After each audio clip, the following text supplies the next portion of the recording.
It's a little bit later than usual, but we're here for the match reaction. We're here for the review, the free things we've learned, if you like.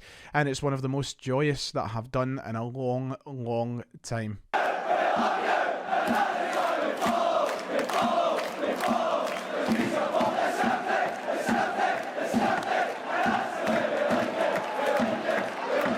Yeah, we're here.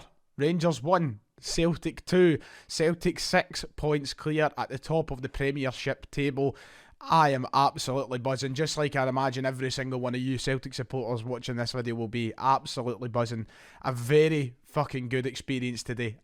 Pardon my French, but it's one of those games, one of those days you just can't hold back the raw emotion and the honest thoughts. You just want to speak as loudly and proudly as possible. What looked to be a title that was unwinnable at the start of the season has now effectively been won in my eyes. I think that it's our title to lose. Now, a lot can change between now and the end of the season. Ultimately, I don't want to jinx this, and stranger things have happened, touch wood, all that nonsense. But it is now well and truly our title to lose. You're 6 points clear with only one game against Rangers left. You know, the rest of the games in the split, in a really ideal situation. And that result today, for me, has pretty much got us over the line. I would be stunned if this Celtic side, and this Ange Postecoglou side, collapses and doesn't win the league title. I think it would take something, extraterrestrial, if you like. I just think out of this world. It would be so strange. It can happen. It's happened before in many different leagues in world football, but just speaking realistically, as Chris Boyd would put it, it's done. It's over. I held off on making this video today because I wasn't feeling too great. I'm just a little bit anxious and all over the place, so that's the reason it's up late. But we're here and we've got to cover that game. We've got to talk about it. I know a lot of you will be waiting to hear my thoughts on it because it was an absolute marvellous watch. I'm just buzzing altogether, as I've already said, with how we played in that game, how we went about our business, and ultimately with the final result. We really did have a tough start to the game. We probably got off to the worst possible start. But we managed to face that adversity. We managed to fight against it. And ultimately, we managed to come out the game the winners. You know, it's not easy to kind of pick yourselves up and go from 1-0 down so early to go and win out and win a game and see a game out like that. But it just speaks volumes once more on this side, the manager, and how we are as a unit right now, how we believe in each other, how the team believes in each other, and the real understanding that's there that they can do anything. I think that we summed it up pretty perfectly on the podcast on Thursday or Friday, sorry. We spoke about how going down 1-0 in this game wasn't a disaster for Celtic if it was to happen, and it did happen. Now, of course, I used the scenario, you go 1-0 down with 10 minutes to go, that's completely different, then that is a worry. But I said if we go down 1-0 very early on, I wasn't going to be worried, and I wasn't worried. Now, it was probably made a bit worse because of how poor we were in the opening 10 minutes. We were really fucking poor in the opening 10 minutes, but I still didn't fear. I still didn't sit there and go, right, we're in trouble. I'll be completely honest, despite how poor we looked, I knew we'd get better. And I knew that we had the ability to go and equalise. It was just a matter of finding that equaliser and finding it quick, and we got it quick. The response was near perfect. You couldn't ask for a better response to go and win behind. You're talking within 5 minutes, I think we scored the equaliser, and it was really well worked. It was really good from the team to get themselves forward the way they did. Callum McGregor was absolutely sensational in doing so, and that for me, just right there, I knew at that moment we were going to win the game. Despite, as I said, how poor we were in the opening 10 minutes. I sounded like I said poo instead of poor, but I guess both words work. Despite how poor we were in those opening 10 minutes, our passes were all over the place. We were inviting far too much pressure on ourselves. We looked really weak. We looked nervy. Juranovic was all over the place.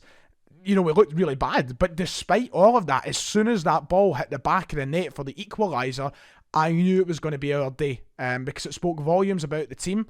It showed that even at Rangers' best, they're not as good as Celtic, and I wouldn't say Rangers were at their best, but even at our worst, I should say, they're still not better than Celtic. We are the best team in this country, and I knew we were going to get that winning goal. It was only a matter of time before we got it.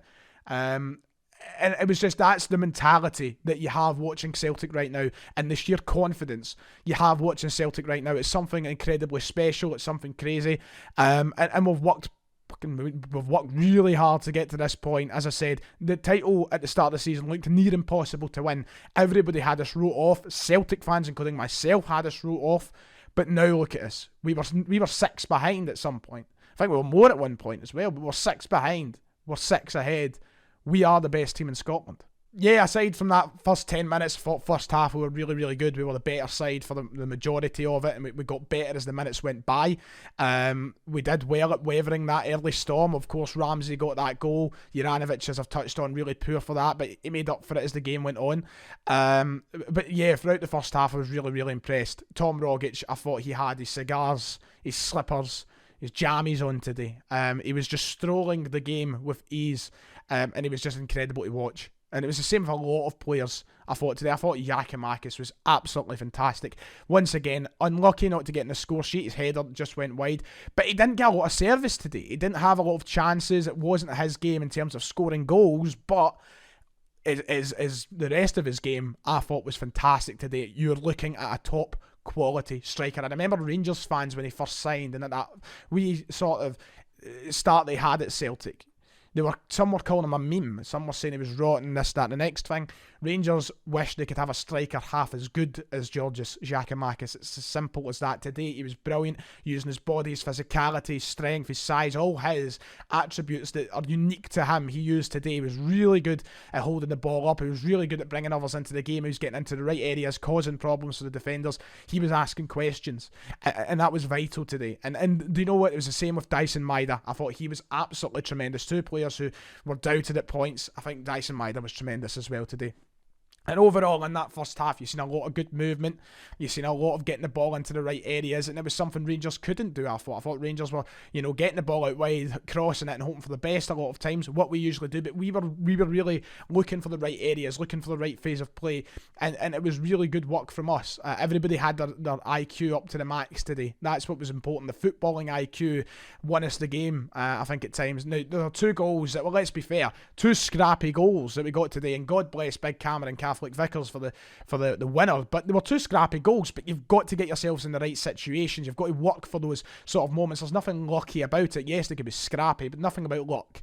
We were in right areas, right times, and we worked to get ourselves out of those situations, and that's why Rogic was there to tap it in, and that's why Carter Vickers was there on the end of a scrappy loose ball from a corner kick. There's so much I can shout out about in this game, and so much I can talk about individually. We'll probably go in depth on the podcast at some point this week about it, but so many players deserve praise for today's performance. Greg Taylor, I thought he was, dare I say, maybe his best game in a Celtic shirt yet. He was fantastic, and another guy, and I'm included in this, who's out to prove the doubters wrong.